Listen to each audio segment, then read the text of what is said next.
Ranked choice voters submit signatures for people's veto of ballot initiative. Maine voters could cast ballots once again on ranked choice voting at the same time they are using the vote counting process. Okay. This is in Augusta. Supporters of ranked choice voting submitted more than 80,000 signatures on Friday to send the issue back to the Maine ballot in June after lawmakers voted to delay and potentially repeal the law.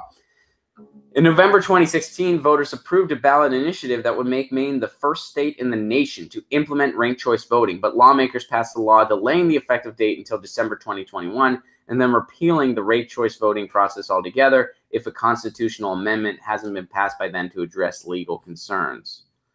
Ranked choice voting supporters responded last fall by launching a people's veto campaign to overturn the legislature's decision to delay and repeal the law.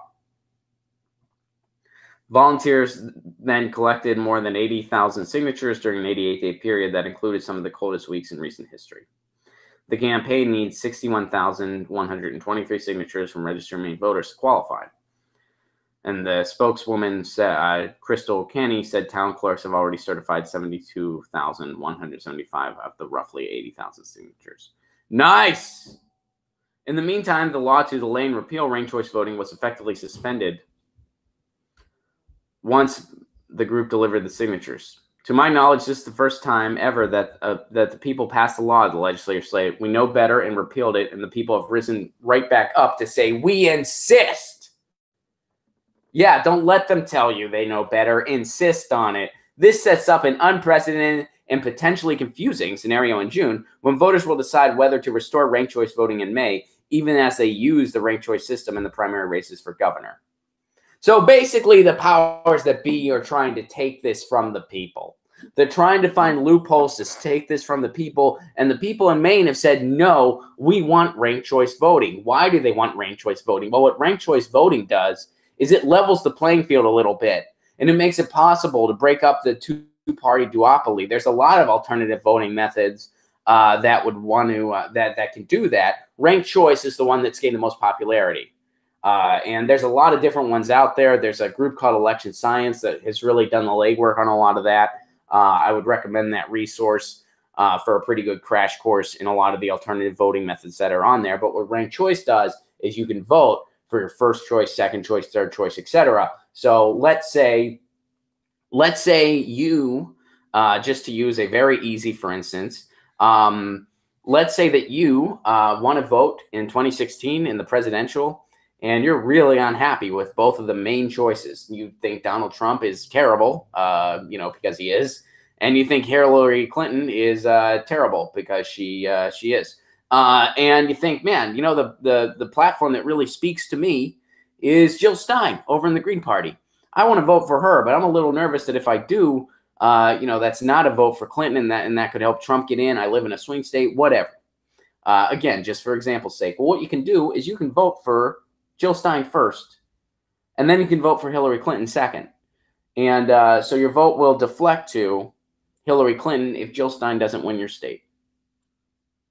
That's what ranked choice voting does. It really levels the playing field a lot because it'll get a lot more third-party votes, and people will really be able to vote for the platform they want. So yes, they're tallied differently, Jesse. So the powers that be don't want this. The people that are in power now, they're benefiting from this two-party money party, which is really, we have one party, it's the money party. They're benefiting from the money party system. So they tried to find a loophole, and they did. They're like, oh, there's a constitutional concern here. We need an amendment. So I guess we're going to have to delay this. The people said, no, you ain't doing that.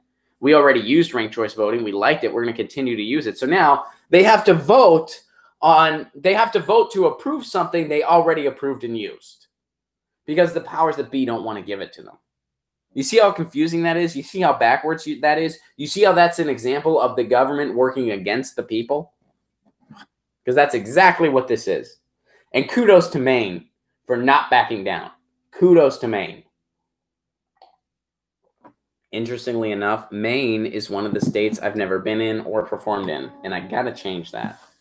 Here it's beautiful up there, but I am a Southern California guy through and through. My blood has totally acclimated And I think there are about 2 months a year where it is safe for me to go to Maine. It is too cold. I think July, August, that's it. Any other place I'd be too cold. Any other place I'd be too cold. I wouldn't have voted for HRC on a ranked choice ballot either, Sake says. Yeah, I get what you're saying. It was just for instance. It was just an example. I was just using it as an example. I really have no desire to visit the 2016 election because it's just frustrating at this point. It's just frustrating. Honestly, if I had a ranked choice ballot, I probably would have voted Jill Stein, and then I would have written in Bernie Sanders second. That's probably what I would have done. But yeah, I don't want to rehash that. It's just not. I mean, what are we going to gain from it? We're just going to piss ourselves off. You know what I mean? Like we're just going to make ourselves mad. You know, the one thing that the 2016 election taught us is it really taught us where the divide is. And I used to, in my younger years, I used to think that, you know, I never really felt like, oh, I'm a Democrat. I never felt that way ever in my life. But I used to feel like, oh, well, you know, the Democrats want the same things as I do. They just have a more moderate way of getting there. And I found out that that's not necessarily the case. I found out that a lot of Democrats genuinely don't want single payer. They don't want living wages. They don't want to end fracking. And I didn't know how far they actually were, you know, and 2016 really shined a bigger light on that than we ever had in my lifetime. Hey guys, thanks for watching. That was a clip from Get Your News On with Ron, the world's first viewer-curated streaming news show. What does that mean? That means I log on to a stream and people tweet me articles over on Twitter at Ron Placone, or they use our Reddit subsection, which is just Get Your News On with Ron over on Reddit. And that's how we build the show. I'm seeing all these articles for the first time. We are literally getting our news on together. Follow me on Twitter at Ron Placone so you can participate. And this show streams live every Tuesday through Friday at 10 a.m. Pacific Standard Time. So please do tune in. If you want to support this show, you can do so over on patreon.com/Ron Placone, where for as low as $1 a month, you get access to exclusive podcasts every week, exclusive videos, free tickets to shows when I'm performing in your town, and more for as low as $1 a month. Please do consider it. Thank you so much for your support. This has been Get Your News On with Ron.